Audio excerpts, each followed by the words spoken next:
The untold story of the men who risked all for the greatest rescue mission of World War II. In late May of 1940, on a narrow strip of sand along the northern coast of France, the fate of Britain, and perhaps the entire war, hung by a thread. Surrounded, outgunned, and running out of time, hundreds of thousands of Allied soldiers stood with their backs to the sea. Many believed this would be their last stand. The place was Dunkirk. The date, May 26, 1940. The enemy, Nazi Germany's unstoppable blitzkrieg, Panzer divisions of Army Group A, supported by the Luftwaffe's relentless air power. And facing them were the exhausted remnants of the British Expeditionary Force, alongside French and Belgian units, trapped in what seemed like a perfect encirclement. What followed would become known as Operation Dynamo, the largest evacuation in military history. But behind the famous numbers and heroic headlines lies a darker, deeper story. A story of the men who stayed behind, the men who held the line, the men who knowingly risked everything so that others might live. Little did they know that their sacrifice would change the course of the war. To understand how Dunkirk happened, we must go back just weeks earlier. In May 1940, Germany unleashed Fall Gelb, Case Yellow, the invasion of Western Europe. While Allied planners expected a repeat of World War I through Belgium, German Panzer divisions drove through the dense Ardennes forest, a route deemed impassable to armor.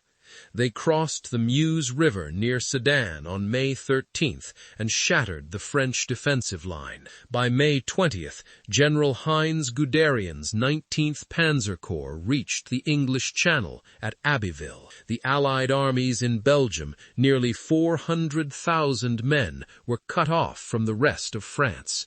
The British Expeditionary Force, under General Lord Gort, found itself trapped alongside the French First Army and remnants of the Belgian forces.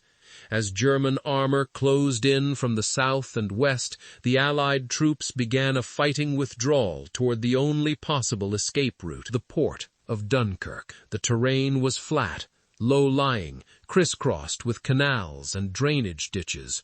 Poor defensive ground, but all they had. Behind them lay the sea. Ahead of them, the Wehrmacht. Dunkirk itself was a small commercial port, never designed to evacuate an army. The harbor would soon be wrecked by bombing. The beaches stretched for miles, exposed and defenseless. Yet this was where survival would be decided, and where some men would knowingly march toward death so others could escape. By May 22nd, German forces were less than 20 miles from Dunkirk. Units of the BEF, among them the 2nd Battalion Royal Warwickshire Regiment, the 1st Battalion Rifle Brigade, and elements of the 5th Infantry Division, were ordered to form a defensive perimeter. French units, including the 12 Division d'Infanterie Motorisée, took up positions alongside them. The orders were clear and brutal. Hold at all costs. Every hour gained meant thousands more men could be evacuated. Every mile held meant one more chance for survival. These rearguard units understood what this meant. Many were not becoming home. By 0800 hours on May 23rd, German artillery began to range in on Allied positions. The deafening roar of 105mm and 150mm guns shattered the quiet countryside. Stukas, Junkers Ju-37 dive bombers, screamed down from the sky, their sirens howling, striking roads, bridges, and troop concentrations. Supply lines were collapsing, ammunition was scarce, food was limited to hard biscuits and whatever could be scavenged from abandoned villages. Many soldiers had been marching and fighting for days with little sleep. Fear gripped the men, but discipline held. At Bergs and Ferns, British and French troops fought delaying actions against elements of the German Sixth Army. Anti-tank guns, 2-pounders, and French 25mm Hotchkiss guns were positioned at canal crossings. When German Panzer IIIs and IVs appeared, the gunners waited until they were just 200 yards away before opening fire. For 3 brutal hours these positions held. Tanks burned. Infantry advanced through smoke and shell fire. Casualties mounted on both sides. But slowly, inexorably, the German pressure increased. By midday, some units were reduced to half strength. Then, an unexpected development. Adolf Hitler issued the infamous Halt Order on May 24th, temporarily stopping the Panzer advance toward Dunkirk. Historians would debate this decision for decades.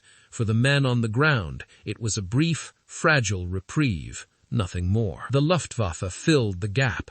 From dawn to dusk, Henkel H-111s and Dornier Do-17s bombed the beaches and the town. Dunkirk burned. Oil tanks exploded. The harbor became a graveyard of shattered ships. Yet evacuation began. Royal Navy destroyers, minesweepers, and civilian vessels, fishing boats, ferries, and yachts crossed the channel under constant attack. On the beaches, soldiers stood in long, silent lines, waiting for their turn. Many watched the sky, wondering if they would be next. Behind them, the rearguard still fought, and the worst was yet to come. By May 27th, German attacks resumed in full force. The defensive perimeter shrank. French units at Lille, including the 15th and 16th Corps, found themselves completely surrounded by elements of 7 German divisions.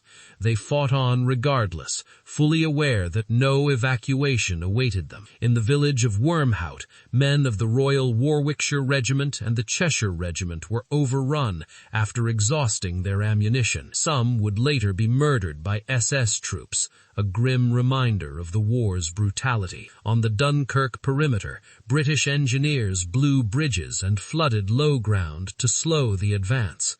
The terrain became a swamp of mud and water. Movement was slow. Wounded men were carried on doors, shutters, anything that could serve as a stretcher. By 1400 hours, German artillery was within range of the beaches.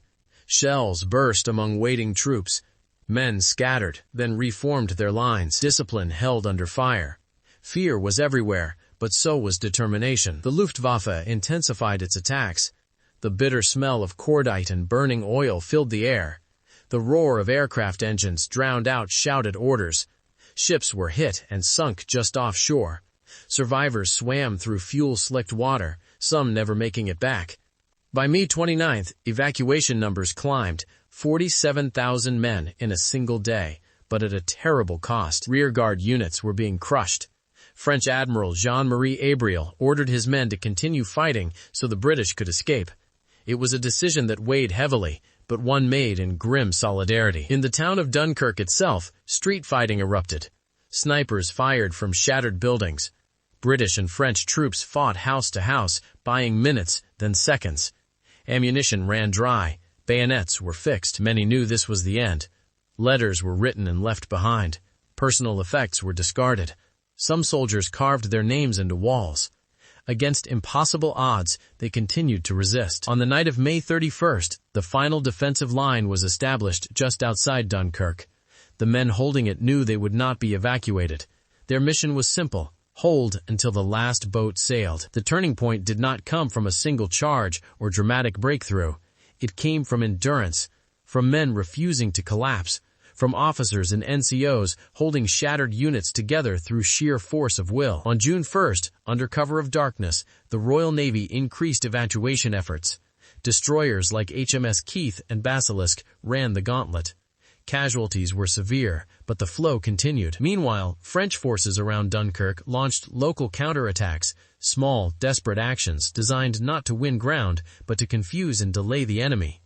What happened next would become legendary, entire divisions fighting without hope of escape solely to buy time. By June 3rd, the last British troops were evacuated. French units held the perimeter until the early hours of June 4th. Only then did organized resistance cease. They had done the impossible. Against all logic, against all expectations, they had held. Operation Dynamo ended on June 4, 1940. In total, 338,226 Allied soldiers were evacuated, approximately 198,000 British and 140,000 French and Belgian troops. It was a logistical miracle born of sacrifice. The cost was immense. Over 68,000 British casualties during the Battle of France. More than 200 naval vessels lost. Countless civilian boats destroyed or damaged. Thousands of French soldiers captured or killed covering the retreat. Yet Dunkirk was not a victory in the traditional sense. It was a survival, a rescue bought with blood. Winston Churchill would later warn the nation, wars are not won by evacuations. And yet, without Dunkirk, Britain might have been forced to surrender. Many of the men rescued would fight again in North Africa, Italy, Normandy. The rearguard units, often forgotten, received few medals and little recognition, but their legacy endured. The Distinguished Service Order, Military Crosses, and Croix de Guerre were awarded, but no decoration could fully measure what was given on those beaches and canals. Dunkirk became a symbol of defiance, of unity, of the triumph of the human spirit in the face of annihilation. The men who risked all ensured that the fight would go on. Today, the sands of Dunkirk are quiet.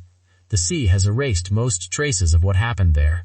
But the story remains, etched into history by those who stood when retreat was the only option. They were ordinary soldiers placed in extraordinary circumstances. And when history called, they answered, not for glory, but for each other. This was just one of countless untold stories from the Second World War.